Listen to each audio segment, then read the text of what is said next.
अस्सलाम वालेकुम नाजरीन, आज की वीडियो में हम बात करेंगे रियलिज़म इंटरनेशनल रिलेशंस की थ्योरी। जैसे कि आपको पता है कि मैंने इससे एक वीडियो पहले से आईआर की थ्योरीज़ के हवाले से वीडियोस बनाने का आगाज़ किया है। तो पिछली वीडियो में हमने बात की थी लिबरल इंटरनेशनलिज़म की, और मैंने आपको बताया था कि कैसे ये थ्योरी जो है हम इसको आईआर की पहली थ्योरी कंसिडर करेंगे, क्योंकि आईआर का डिसिप्लिन जब इमर्ज हुआ तो उस वक्त इन्हीं बुनियादों पे सोचा जा रहा था, और इसकी आईआर को थीराइज़ करने के लिए यही थ्योरी उस वक्त आई लिबरल इंटरनेशनलिज़म की। लेकिन बाद में फिर जब लीग ऑफ नेशन अपने फेलियर की तरफ जाने लग गई और दोनों जंग अजीमों के दौरान के जो हालात थे जिसमें हिटलर अपने अरूज पे आना शुरू हुआ, तो उस दौरान फिर मज़ीद थीरिस्ट ने आईआर की थीरीज़ को और अल्टरनेटिव अप्रोचेस को देखने की कोशिश की। एक और लेंस लगाया उन्होंने, और उन्होंने रियलिज़म की एक थ्योरी दी। लेकिन जब उन्होंने उस रियलिज़म की थ्योरी दे तो दी, आईआर के अंदर रियलिज़म वहाँ पे आया 39-40s में, 1930s 1940s, इसमें आईआर के अंदर रियलिज़म की एंट्री हुई एज ए थ्योरी।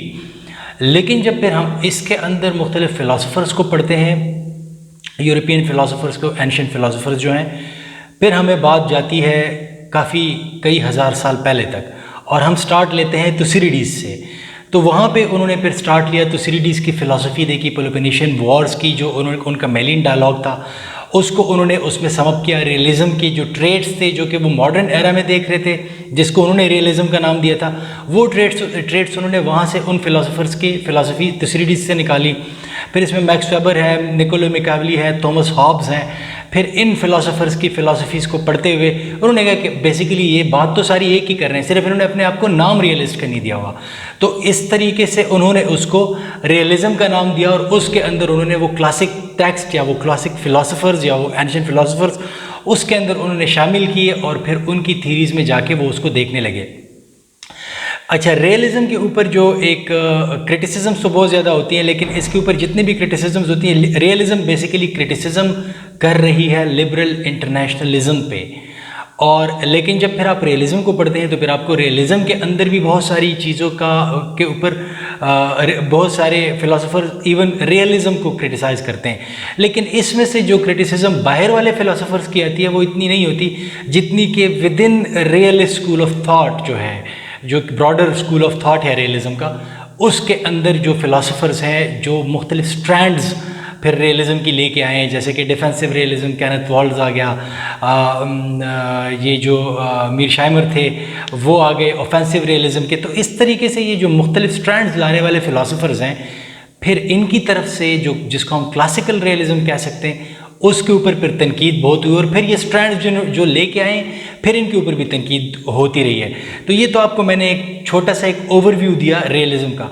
अब हम आते हैं कि इसको थोड़ा सा डिटेल में जाके पढ़ते हैं, फिर मुख्तलिफ स्ट्रैंड्स में क्या क्या चीज़ें कॉमन है, या क्या क्या उनके क्या क्या एजम्पशंस हैं, वो क्या क्या पोस्टुलेट्स हैं उनके, क्या कहते हैं वो, तो उसको थोड़ा सा पढ़ते हैं, और फिर इसके ऊपर कुछ इसकी जो कुछ चीज़ा वीकनेसेस हैं उस पर भी बात करते हैं। तो आई होप कि इस इंट्रो के बाद अब आपको उन तमाम चीज़ों की समझ बहुत बेहतर तरीके से आएगी।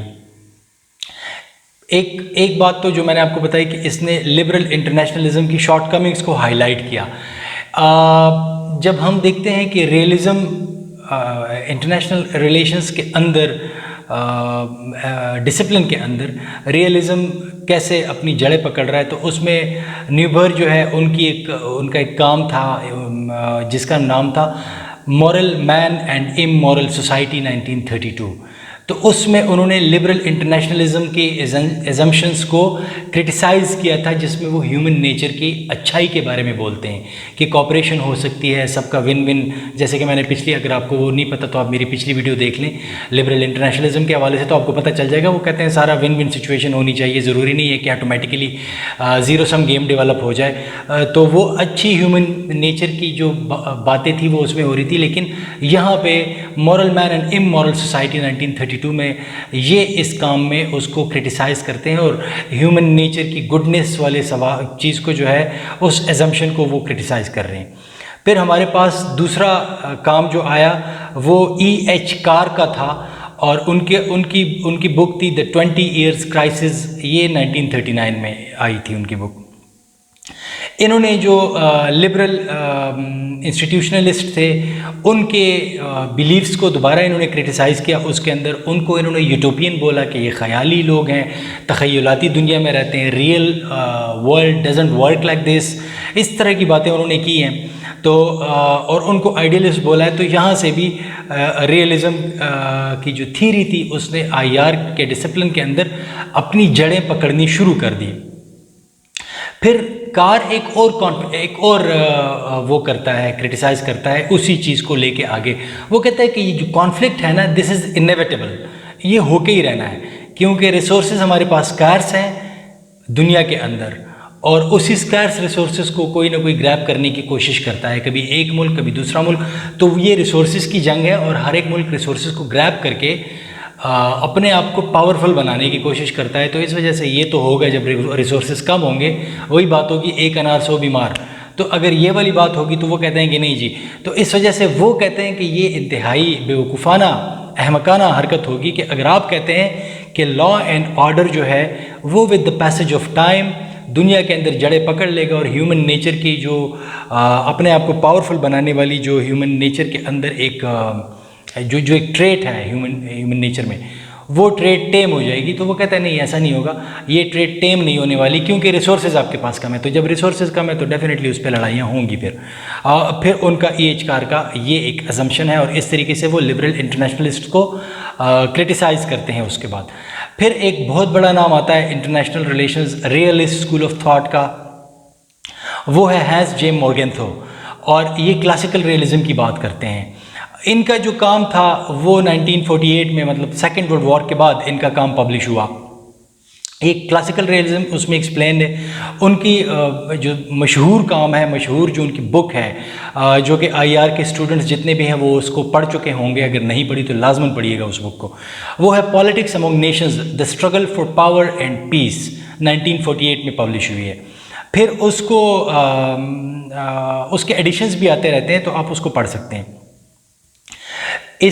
ये जो काम था, इसने IR की जो थीरी थी, IR के डिसिप्लिन के अंदर जो थीरी थी, इसको थीरी के फील्ड में इसने तकरीबन कोई 25-30 साल तक, बल्कि उससे भी ज़्यादा, तकरीबन 25-30 साल तक इसने डोमिनेट किए रखा। IR की थीरी को, इस डिसिप्लिन को डोमिनेट किए रखा। मॉर्गेंथो की इस बुक में, डॉक्टर मॉर्गेंथो जो थे उनकी इस बुक ने किया। इन्होंने जो अपने आइडियाज़ लिए थे वो वही पुराने फ़िलासफ़र्स थिंकर से लिए थे, तुसिडिडीज़, मैकियावेली, हॉब्स, मैक्स वेबर वगैरह से लिए हुए थे, और इन्होंने अपने आइडियाज़ को सपोर्ट करने के लिए, मतलब उनके आइडियाज़ को साथ साथ प्रेजेंट किया, और ख़ुद भी उनसे कन्विंस लग रहे थे।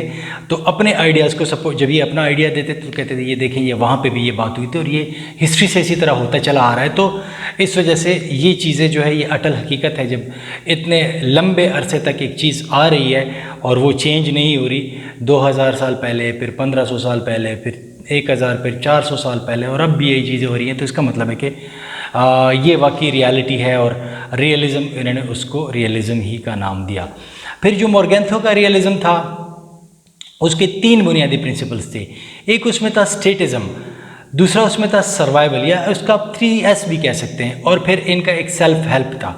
तो ये 3S जो उनका था वो ये था स्टेटिज़म से, तो वो ये मुराद है कि स्टेट्स जो है वो इंटरनेशनल रिलेशंस के अंदर इंतहाई इंपॉर्टेंट एक्टर्स हैं। इंडिविजुअल्स हो ना हो, इंडिविजुअल्स की मर्ज़ी को आप वायलेट करें, कुछ भी करें, स्टेट्स को आप इग्नोर नहीं कर सकते। This is what he used to tell the world. उन्होंने अपने इसका काम के हवाले से बताया इसमें। फिर दूसरी बात वो ये कर रहे हैं कि सर्वाइवल जो है ये एक बहुत ही ज़्यादा बुनियादी चीज़ है, और वो कहते हैं कि दुनिया बड़ी ख़तरनाक है। ख़तरनाक क्यों है? Because of the human nature, कि ह्यूमन नेचर सेल्फिश है। तो ये जब सेल्फिश है, तो जब सारे दुनिया में सारे इंसान सेल्फिश हो जाएंगे, या प्रिडोमिनेटली सेल्फिश लोग होंगे दुनिया के अंदर, तो फिर तो दुनिया ख़तरनाक हो जाएगी। हर एक बंदा अपने अपनी मर्ज़ी की चीज़ें उठाना चाहेगा, अपनी मर्ज़ी के काम करना चाहेगा, तो दुनिया ख़तरनाक हो जाएगी। तो जब ये दुनिया ख़तरनाक हो जाती है, तो इस वजह से स्टेट्स जो है फिर वो सर्वाइवल की तरफ दौड़ते हैं। उनका जो बुनियादी मकसद होता है वो सर्वाइवल होता है, कि कोई दूसरा हमें हड़प ना कर जाए, हमारे हिस्से के रिसोर्सेज ना हड़प कर जाए, ठीक है, हमारी टेरिटरी ना हड़प कर जाए, क्योंकि रिसोर्सेज में आपकी टेरिटरी भी आती है, ठीक है। तो पॉपुलेशन को ग़ुलाम ना बना दे, जो भी आप रिसोर्सेज की डेफिनेशन आप देख लें, जो भी आपके रिसोर्सेज की डेफिनेशन में आते हैं वो सारी चीज़ें स्टेट्स के अंदर मौजूद होती है, तो वो चीज़ें दूसरा मुल्क ग्रैब ना कर ले। तीसरा एस जो उनका प्रिंसिपल है वो है सेल्फ हेल्प। सेल्फ हेल्प के अंदर वो ये कहते हैं कि जनाब कोई भी दूसरा इंस्टीट्यूशन, मतलब उनका इशारा लीग ऑफ नेशन की तरफ था जो कि हाल ही में फेल हुआ था और अब आके वो यूनाइटेड नेशंस के दौर में बात कर रहे हैं, लेकिन वो कहते हैं कि कोई भी इंस्टीट्यूशन स्टेट्स की जो है रेस्क्यू के लिए कभी नहीं आएगा। स्टेट्स को अपने सर्वाइवल, या कोई भी दूसरा स्टेट या कोई भी इंस्टीट्यूशन स्टेट की रेस्क्यू के लिए कभी भी क्राइसिस लाइक सिचुएशन में नहीं आएगा। स्टेट को अपने सर्वाइवल के मींस खुद ही देखने होंगे, अरेंज करने होंगे, ताकि स्टेट्स जो है वो आगे बढ़ सके। तो ये थे मोरगेंथो के 3 प्रिंसिपल्स। अब अगर हम जाके पास्ट में देखें तो पास्ट में क्या हुआ कि एंशिएंट ग्रीस के अंदर, जैसे कि मैंने आपके इंट्रो में बताया था कि, या अभी तो ये मोरगेंथो में बताया कि तुसिडिडीज थे, तो तुसिडिडीज ने जनाब मेलियन डायलॉग लिखा था और उसमें उन्होंने पावर या ताकत या क़ुव्वत की जो प्राइमेसी थी उसके ऊपर उन्होंने बड़ा स्ट्रेस किया था कि क़ुव्वत बुनियादी चीज़ है, जिसमें कि उनका बड़ा मशहूर है इस मेलियन डायलॉग में कि the strong do what they have the power to do and the weak accept what they have to accept. तो मजबूत या पावरफुल वही करेगा जो उनके अंदर क़ुव्वत होगी करने की, और कमज़ोर एक्टर को, कमज़ोर स्टेट को वही एक्सेप्ट करने पड़ेगा जो उनको एक्सेप्ट करना होगा। मतलब जो पावरफुल की मर्जी होगी वो उनको एक्सेप्ट करना होगा, क्योंकि वो कमज़ोर है, वो और कुछ नहीं कर सकते। मेलियन डायलॉग भी अगर आपने नहीं पढ़ा तो आप उसको पढ़ लें, बड़ा इंटरेस्टिंग डायलॉग है। मैं जब इन थीरीज़ को 1 बाय 1 ख़त्म कर लूँगा तो फिर मेरी कोशिश होगी कि मैं एक एक फ़िलासफ़र को उठा के उनकी फ़िलासफ़ी पे एक एक वीडियो बनाऊं, ताकि वो आपको एक थीरीज़ ऑफ आईआर के अंदर एक आपके पास एक मुख्तलिफ एंगल से चीज़ों को देखने में देखें आप, और वो आपको बेहतर तरीके से समझ आ जाए। तो लेकिन पहले मैं मेन थीरीज़ को, जितनी भी मेन 8-10 या उनके जो सब थीरीज़ हैं वो सारी मैं आपको वीडियोज़ में दे दूँ, मुख्तलिफ एक एक थीरी के हवाले से एक एक वीडियो बना के। तो फिर उसके बाद मैं कोशिश करूँगा, आप मुझे कमेंट्स में भी बताइएगा कि क्या ये मैं करूँ या ना करूँ, लेकिन मेरा ये ख्याल है कि फिर मैं उस साइड पे आऊँगा कि फिर मैं आपको फ़िलासफ़र बाय फ़िलासफ़र एक एक फ़िलासफ़र की फ़िलासफ़ी, उसके हालात और वो सारी चीज़ें बताऊँगा। तो होपफुली तुसिडिडीज से ही हम उसमें स्टार्ट लेंगे, आपको वो भी उसमें क्लियर हो जाएगा इंशाल्लाह।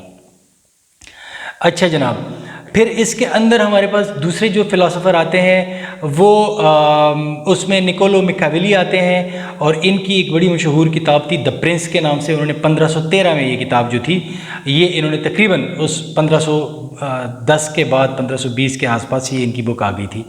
और इन्होंने ये किताब इन्होंने बेसिकली लिखी थी जो वहाँ के बादशाह थे इटली में, उनको उन्होंने ये किताब दी थी ताकि वो असूल हुक्मरानी या रमूज़ हुक्मरानी में ये किताब लिखी गई थी, ताकि वो देख सके कि वो जो इटली के अंदर उस वक्त जो टर्मोइल था उसको कैसे काबू किया जा सकेगा। तो वो उन्होंने लिखी थी।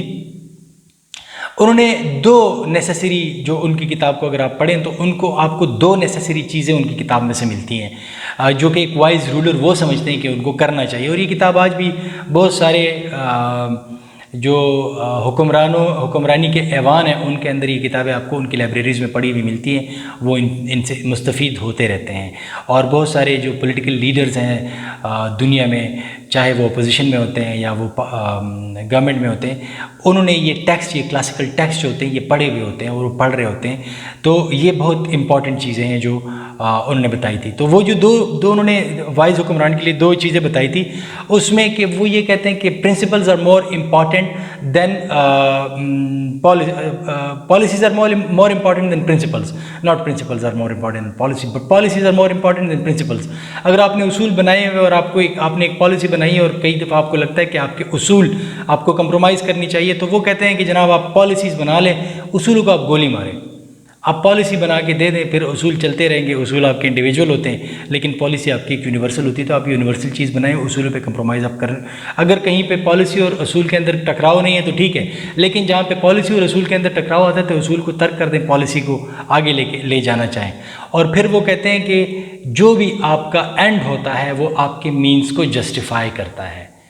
मगर मिसाल के तौर पर अगर आपने एक अच्छा मकसद रखा हुआ है, जैसे कि कंसोलिडेट, अपने पावर को कंसोलिडेट करना है ताकि मुआशरे के अंदर बिगाड़ ना पैदा हो, कैओस ना पैदा हो, तो उसके लिए पावर को कंसोलिडेट करने के लिए अकॉर्डिंग टू हिम कि आपके मीन्स मैटर नहीं करते।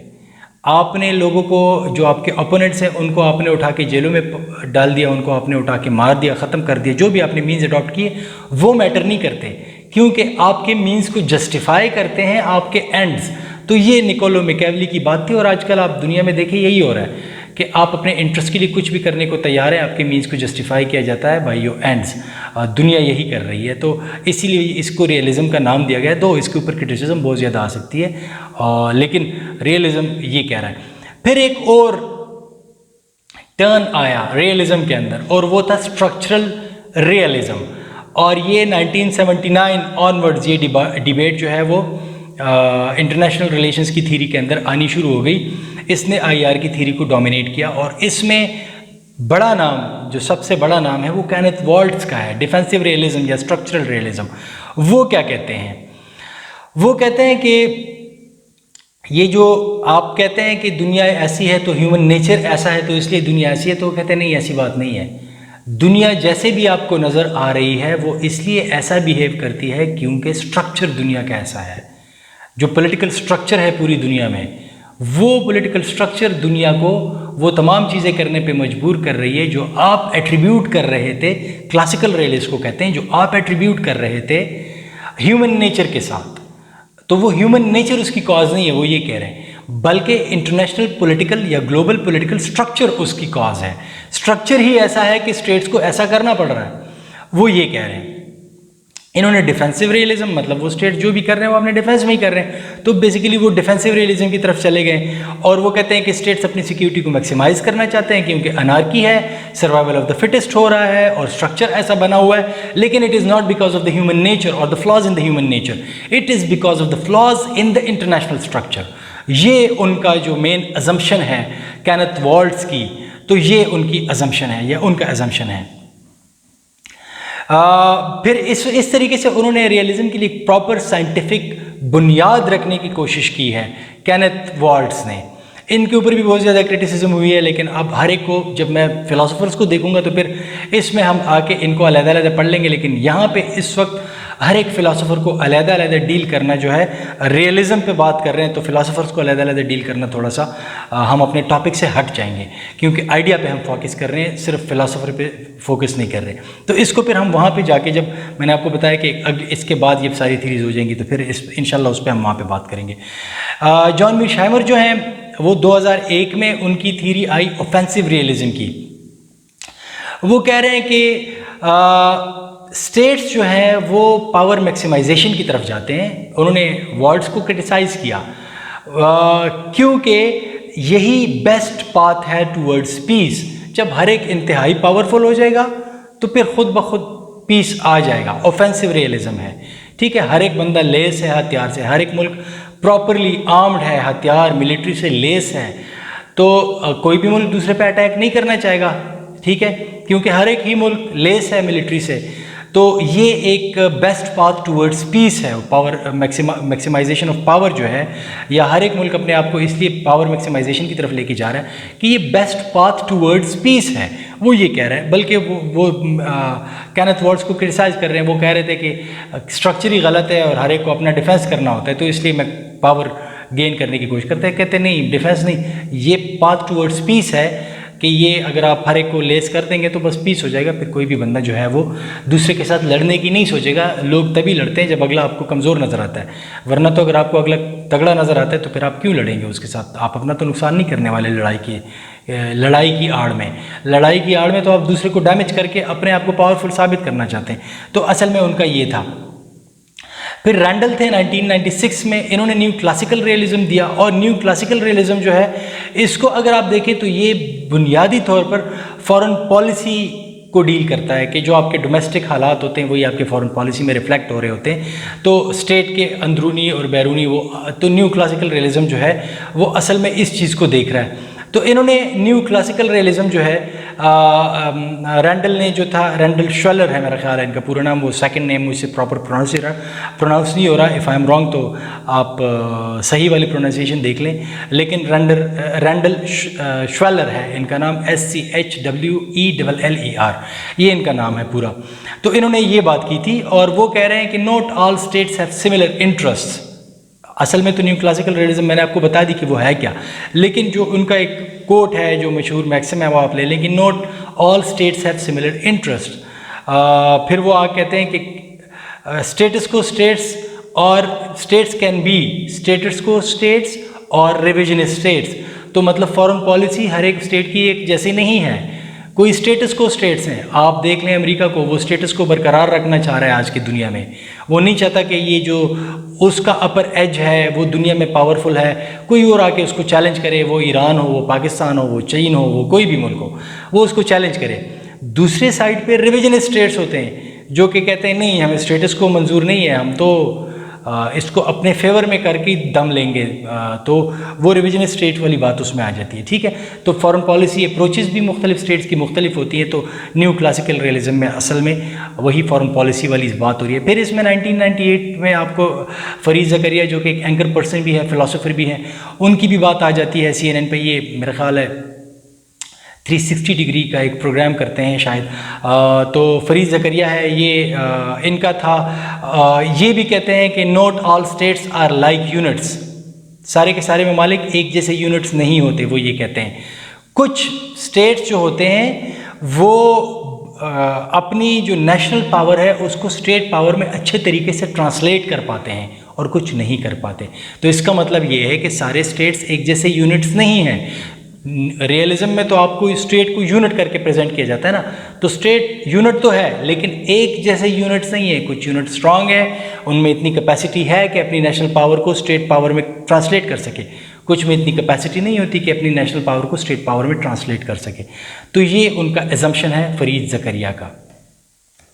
अब जनाब रियलिज्म के अंदर बुनियादी फ्लॉज क्या हैं, अगर आप इसको देखें तो इसके अंदर कुछ बुनियादी फ्लॉज जो आते हैं या सवालात जो इसके ऊपर हैं, जिसके ऊपर बहुत ज़्यादा डिबेट होती है, मैं उस डिबेट में नहीं जाऊंगा, लेकिन कुछ मेजर सवालात जिसके ऊपर अक्सर जब आप इसको क्रिटिसाइज़ करते हैं तो इन्हीं सवालात के जवाब ढूंढने के लिए लोग आपको फ़िलासफ़र्स आपको जो है वो बरसरे पैकार नज़र आते हैं, कमेंट्रीज अपनी दे रहे होते हैं। नंबर एक बात यह है कि रियलिज्म पे कि are states the most important actors, क्या ये रियासतें वाकई सबसे इम्पॉर्टेंट एक्टर्स हैं? ये रियलिस्ट का जो एजम्पशन है कि हैं। ठीक है, फिर दूसरी बात ये आती है कि जो इंटरडिपेंडेंस है और ग्लोबलाइजेशन है, तो रियलिज्म को क्या वो चेंज कर पा रहे हैं कि नहीं कर पा रहे हैं? ये भी एक सवाल है जिस पे आज से 3-4 साल पहले तक लोग कहते थे कि हाँ कर पा रहे हैं, लेकिन आज दोबारा फिलासफर्स कह रहे हैं कि नहीं, जो अमेरिका और चीन के बीच में हो रहा है ट्रेड वॉर और प्रोटेक्शनिस्ट अप्रोच और पता नहीं क्या क्या ये जो हो रहा है, तो उसके ऊपर अब फिलासफर्स कहते हैं कि नहीं, रियलिज्म तो फिर भी प्रिवेल कर रही है। तो ये भी सवालात हैं जो रियलिज्म के साथ जुड़े हुए हैं और इस पर फिलासफर्स इसको देखते रहते हैं। फिर वो कहते हैं कि क्या स्टेट्स एक्ट करते हैं सिर्फ और सिर्फ out of their self interest, only out of their self interest? क्या वो सिर्फ अपने सेल्फ इंटरेस्ट की वजह से एक्ट करते हैं या वो कुछ और भी उसके अंदर कुछ इंटरेस्ट होते हैं, सेल्फ इंटरेस्ट ना भी हो तो वो एक्ट कर जाते हैं इंटरनेशनल रिलेशंस में? तो ये भी सवालात हैं जो रियलिज्म के ऊपर उठते हैं, क्योंकि उनकी एक असम्पशन ये भी है। फिर क्या रियलिज्म कॉपरेशन मुख्तलिफ स्टेट्स के बारे में जो है उसके ऊपर कोई बात या उसको वो कंसिडर करता है जो कि हो रही थी या हो रही है, या इस कॉपरेशन को वो सिरे से जो है वो निगेट करता है? ये भी एक चीज़ है जो रियलिज्म के ऊपर सवालात उठते हैं। जब आप पूरे रियलिज्म को पढ़ते हैं फिर जब क्रिटिसिज्म की तरफ जाते हैं तो फिर आपको ये क्रिटिसिज्म भी मिलती है कि कॉपरेशन भी हो रही है, लेकिन साथ साथ रियलिस्ट कह रहे हैं कि नहीं जी, ये तो सेल्फिश नेचर है और स्ट्रक्चर ऐसा है और ये वो, तो फिर उसके ऊपर भी प्रॉब्लम्स आती हैं और फिर मुख्तलिफ कमेंटेटर्स उसके ऊपर भी कमेंट्रीज करते रहते हैं। फिर एक और बात यह आती है कि क्या जितने भी इंटरनेशनल एक्शंस होते हैं वो सिर्फ पावर मैक्सिमाइजेशन के लिए होते हैं या वो कुछ और भी उनके पीछे मकासद होते हैं? कुछ ह्यूमैनिटेरियन ग्राउंड्स पे कुछ चीज़ें हो रही होती हैं, ज़रूरी नहीं है आप पावर मैक्सिमाइज ही करें। तो बहुत सारी चीज़ें ऐसी हैं कि जो कि जैसे कि आजकल आपने देखा लेबनान के अंदर, तो लेबनान के अंदर वो धमाका हुआ और फिर उसके बाद मुख्तलिफ ममालिक ने कहा कि जितनी सपोर्ट आपको चाहिए मेडिकल जो भी आप बताएं और हम आपको ब्लैंक चेक दे देंगे, क्योंकि बहुत बड़ी तबाही आपके मुल्क में हुई। अभी 2-3 हफ्ते पहले ये हुआ है, 1-2 हफ्ते जुलाई के एंड में शायद हुआ है या अगस्त के स्टार्ट में हुआ है 2020, तो ये अभी हुआ है। तो उसके ऊपर भी जनाब ये इस तरह की बात आ रही है फिर कि क्या ये मैक्सिमाइजेशन ऑफ पावर हो रही है जितने भी एक्शंस होते हैं, या इसके ऊपर कुछ और भी चीज़ें मौजूद होती हैं। अच्छा, फिर एक और चीज़ इसके बारे में ये आती है कि ये क्या एक इंतहाई कंजर्वेटिव थीरी है जो कि दुनिया को एक अच्छी दुनिया में कन्वर्ट होने से रोकने की तरफ जा रही है, क्योंकि जब आप इसके साथ आइडियल्स को मिक्स नहीं करेंगे तो फिर तो दुनिया जो है वही है और आप इससे ऊपर बाहर सोच ही नहीं रहे, तो आप तो बॉक्स के अंदर बंद हैं। तो आपने इसके साथ मतलब क्या आप चेंज की तरफ कभी भी नहीं जाएंगे, रियलिस्ट की तरफ, फिर ये भी एक बात आती है। इसके ऊपर भी बहुत ज़्यादा कमेंट्रीज़ हैं फिर कि क्या ये मतलब क्रिटिसिज्म है रियलिज़म के ऊपर।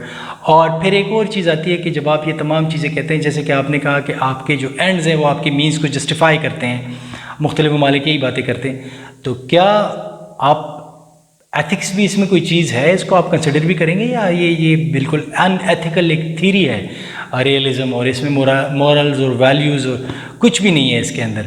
ठीक है, तो ये तमाम चीज़ें जो है ये फिर क्रिटिसिज्म के ऊपर, ये रियलिज़म के ऊपर एक क्रिटिसिज्म है जो कि हमें फिर देखने को मिल रही है। तो नाजरीन, मेरी तरफ से आज के लिए इतना ही था। इंशाल्लाह नेक्स्ट वीडियो में आपके साथ दोबारा बात होगी IR की एक और थीरी के हवाले से। तब तक अपना बहुत बहुत ख्याल रखिएगा। अल्लाह हाफ़िज़।